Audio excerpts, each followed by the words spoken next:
काही दिवसांपूर्वी प्रिया बापट आणि उमेश कामत यांनी चाहत्यांना लवकरच गोड बातमी देणार असल्याची पोस्ट सोशल मीडियावर शेअर केली होती। प्रिया बापट आणि उमेश कामत हे मराठी इंडस्ट्रीतील क्यूट कपल म्हणून ओळखले जातात। दोघांनीही आपल्या दर्जेदार अभिनयाने यशाचं शिखर गाठलंय। हिंदीत आपली ओळख निर्माण करत असतानाच प्रियाने नाटकाच्या माध्यमातून निर्मिती क्षेत्रातही प्रवेश केला, तर उमेशही विविध माध्यमांमधून प्रेक्षकांच्या भेटीला येत असतो। तसंच त्यांच्या चाहत्यांना या जोडीला एकाच प्रोजेक्टमध्ये एकत्र पाहण्याची इच्छा असते। आता चाहत्यांची ही इच्छा लवकरच पूर्ण होणार आहे, कारण हे क्यूट कपल पुन्हा एकदा रंगमंचावर एकत्र झळकणार आहे।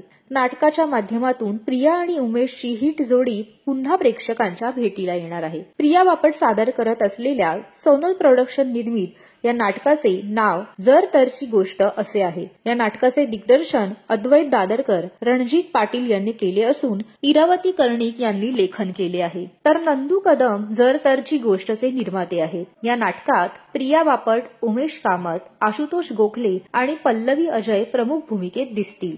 तुम्ही प्रिया उमेशला रंगमंचावर एकत्र पाहण्यासाठी किती उत्सुक आहात हे आम्हाला कमेंट करून नक्की सांगा। मराठी सिनेसृष्टीतील आणखीन अशा अपडेट्स जाणून घेण्यासाठी सबस्क्राईब करा मराठी धमाल।